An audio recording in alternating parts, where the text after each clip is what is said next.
This programme was made with support from the National Lottery Heritage Fund.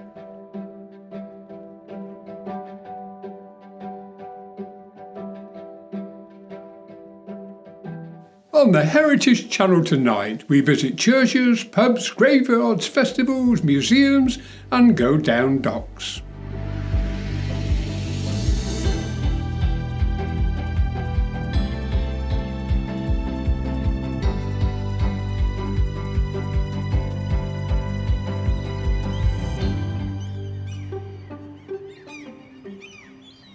Happy New Year and welcome to our first episode of 2025.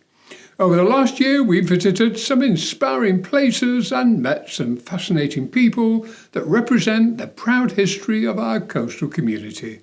Here are some of the highlights. This is the historic part of the Port of Grimsby. It's a horseshoe shape. And we call this whole historic area the Casbah.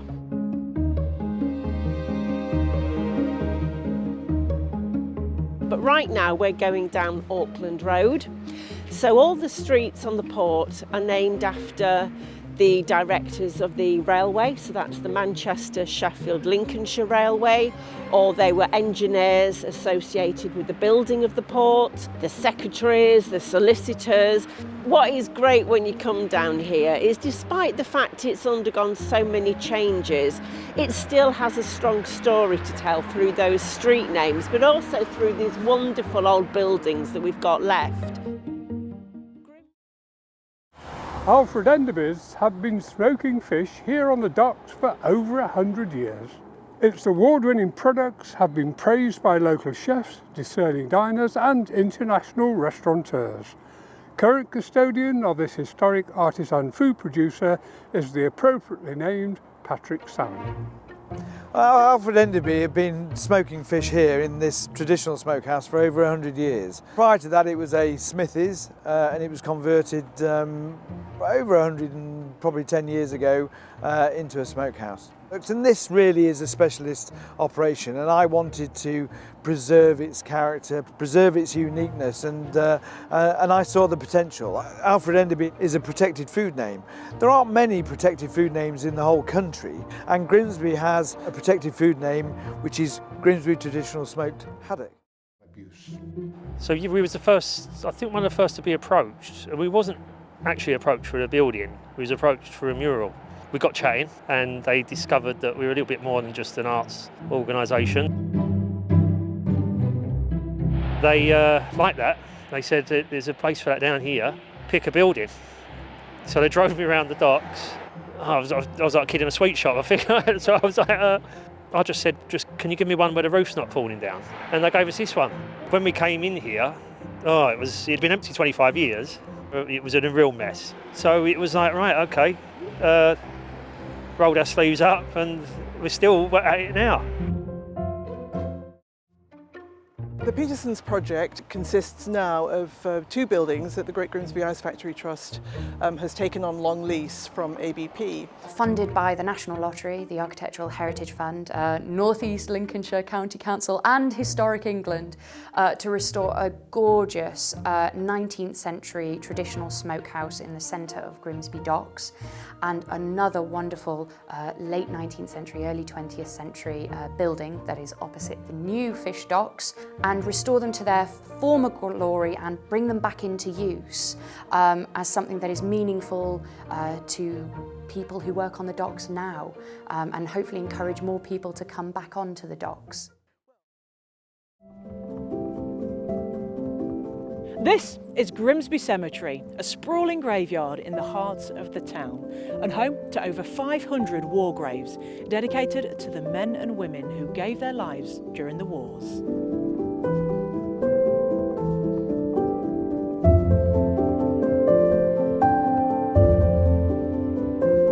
291 of these graves are from the First World War, many of them belonging to seamen who served with the Auxiliary Patrol. Operating out of Grimsby, the Auxiliary Patrol was an anti-submarine initiative which saw British fishing trawlers commandeered to patrol the waters around the British Isles, many of them from Grimsby and the surrounding areas.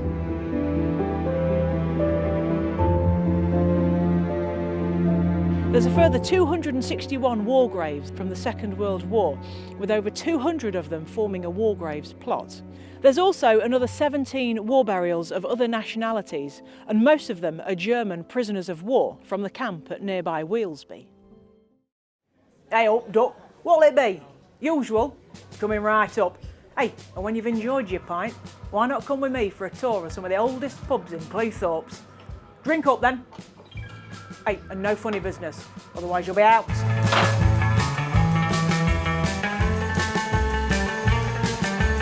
Dodgy accent aside, well, for now anyway, we begin our tour here at Cleethorpes railway station, where you'll find the #1 pub, located on platform 1 of the railway station.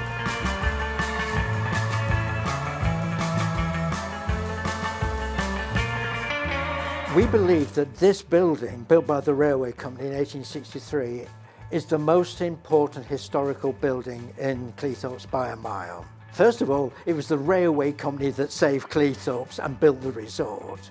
Secondly, this building is the only one of its kind left. Did you know that the oldest surviving pub in Grimsby is the White Hart, dating back to the 18th century? By the mid-1800s, it was one of more than 30 pubs within the town centre, and its popularity continued right into the mid-20th century. But it hasn't always been a pub. Originally, the White Hart was a private residence, and over the years, it's also been a bank, a home for refugee Belgian nuns during the Second World War. It's also been briefly a girls' school, and it's rumoured to be haunted. Did you know that in the 1930s Waltham had a small commercial airfield, which later became Grimsby Municipal Airport? With war looming, the Air Ministry took over the airfield in 1938 as a training ground for the RAF Volunteer Reserve. By 1940, mission huts began to appear around the village as Waltham became the home of 142 Squadron. The first operation was on the 30th of November when a Wellington bomber took off for Germany. By this time the airfield was called RAF Grimsby. They were replaced in 1942 by 100 Squadron, whose 16 Lancaster bombers joined hundreds of other planes in nighttime bombing raids over Germany, some as much as 6 hours flying time away. During operations from the airfield in World War II, 116 Lancasters and 48 Wellingtons, a total of 164 aircraft from the station, were lost.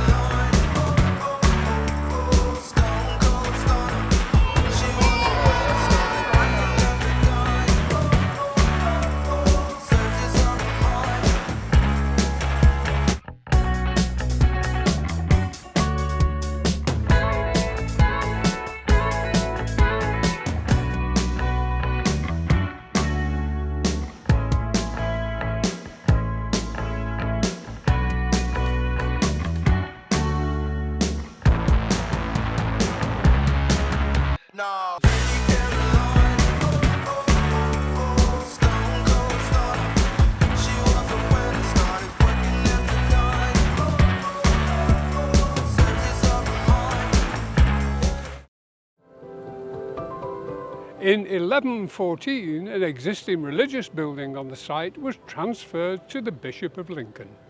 In the following years, he supervised many renovations and developments to the building, resulting in St. James, a church containing a nave with 6 bays. A central tower was added in 1365, and in 1586, St. James became the parish church of Grimsby. They renewed or built for the first time the tower. And unusually, we know the date exactly because the inscription saying, "Please pray for the soul of John Ingston, who built it," and what the date was, is inscribed on one of the piers behind me. Grimsby's got 2 ancient church buildings. What's labelled as Marygate area of Grimsby was the other parish church. It was bigger, and it was the town's parish church. And this big church was the second one, and ended up being transferred not so much to the bishop as to Wellow Abbey. Sheltered by a corpse of mature trees, the parish church of St Giles with St Matthew is an oasis of calm and tranquility in the busy suburb of Scartho. Addition and modifications, including the medieval nave, Victorian chancel and north aisle, added as late as 1955, have been tastefully integrated into the original architectural style. The expansive churchyard provides a majestic setting for this magnificent building and peaceful setting for local people to remember loved ones. The gravestones in this well-tended space include many reminders of the church's historic past.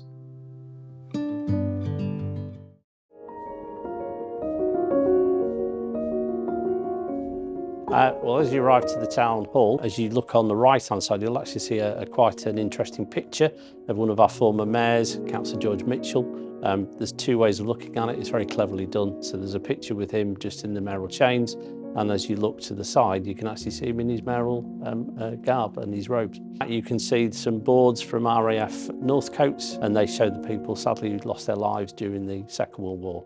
Downstairs we now have the registrars, and they deal with all the registry births, deaths, marriages for North East Lincolnshire. Building, as you come up the main stairs, you'll see the boy with the leaking boot, which is synonymous with Cleethorpes, gifted to us many years ago. That is actually the original boy with the leaking boot, used to be on the seafront, was returned here. There is a copy of the boy with the leaking boot on the seafront. And as you come up either side of the stairs, you'll see portraits of mayors from 1974 through to 1996. So today's event is at Freeman Street Market, and it's great to see all the Vikings here, and I'm absolutely thrilled, for Grim Fest, the big festival, to see this legacy now, to see how Grimsby folk have embraced the Viking identity, to see Grim here with Havelock right in the heart of Grimsby on Freeman Street, and everybody enjoying it. It's absolutely wonderful.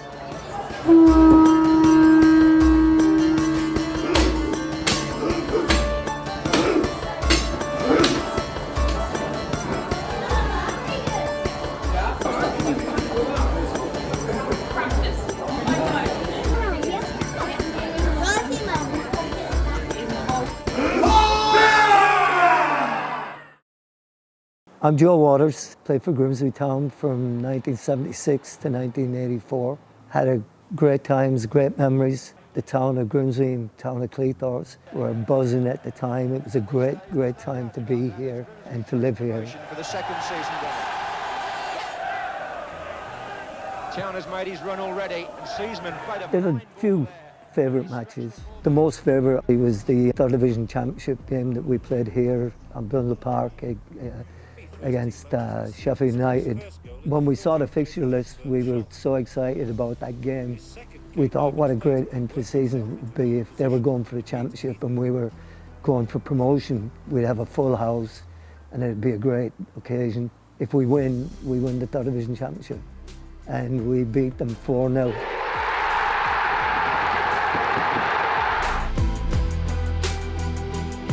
I'm Dave Worthington, played for the club between 1966 and 1973. I'm Alan Woodward, I came in 1970, I played for the club 1970 to 73, and I'm unique really, I was injured longer during that period than I actually played. It was a fantastic season after some of the troubles we'd been in. As soon as Laurie came, everything changed completely. It was a different way of management. It just took us from mediocrity to top of the league. Superb. So today is the third edition of Edible Grimsby, which is a celebration of community, art and food.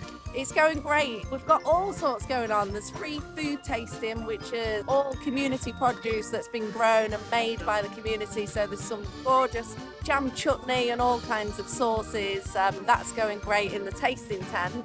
We've got lots of food stalls from local street food vendors, and they're ever popular. There's lots of queues and everybody's feasting on all of the food. We've got some amazing live performances and street theatre from National Touring Theatre, also the Made in Grimsby stage, which is homegrown talent, and then circus skills and walkabout, street theatre, all kinds of stuff.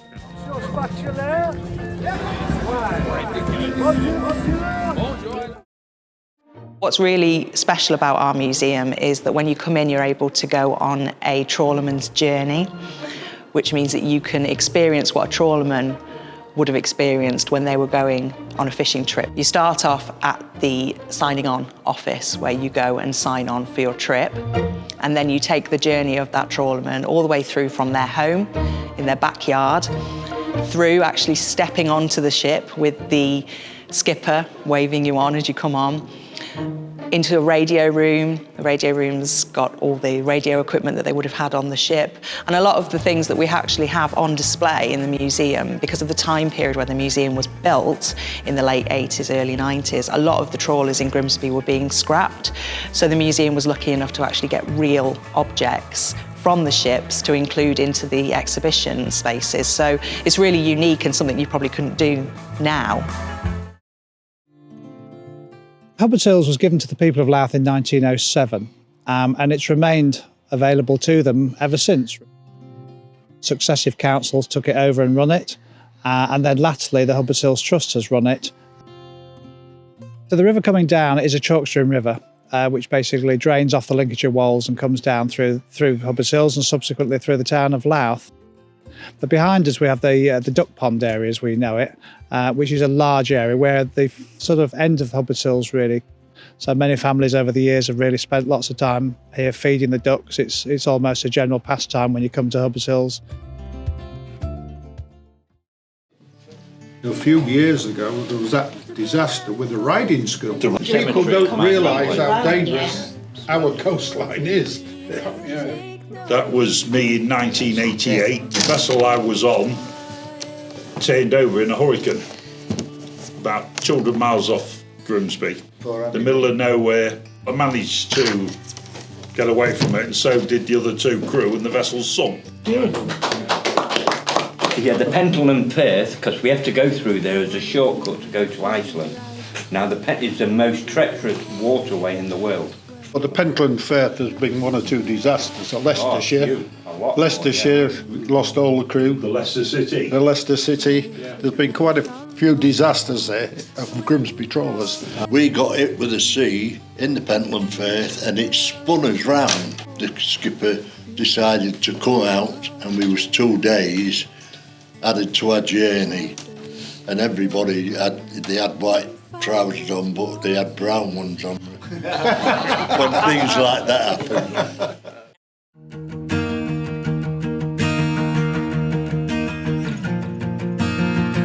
My name's Danielle Brighton, I'm Grimsby Town Women's Captain. Here somewhat from the start. I came in December, I believe, 2019, so I am an OG but not an OG. But yeah, it's been brilliant to see how the club has transformed over that time, and I think we're just in a really sweet space now where we really feel backed by the club, and we want that to continue. Massively important to the town. It's just like so big for all these girls here today to see that a women's team can get this platform and get noticed, and we've had 535 people here today to watch us, so yeah, a record attendance, which is massive, not just for the club but like I say for the town. With Polly, she loves women's football. She comes from women's football, she breathes women's football, and she's always at the games as well. You know, she takes time out of her probably very busy calendar to come down and watch the games, even when we're at Clee Fields, which is brilliant. From coming as a kid, sitting in the stands at the pontoon, like, it's amazing to then be on the other side of it. It's a really good occasion for all the girls.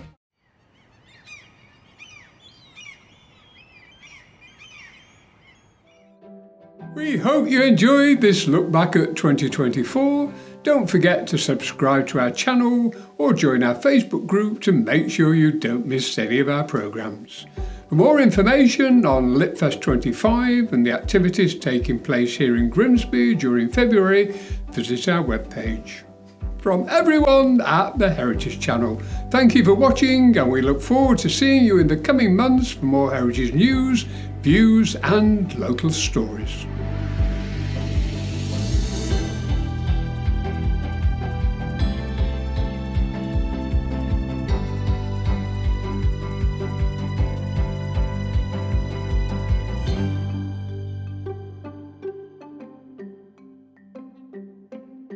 This programme was made with support from the National Lottery Heritage Fund.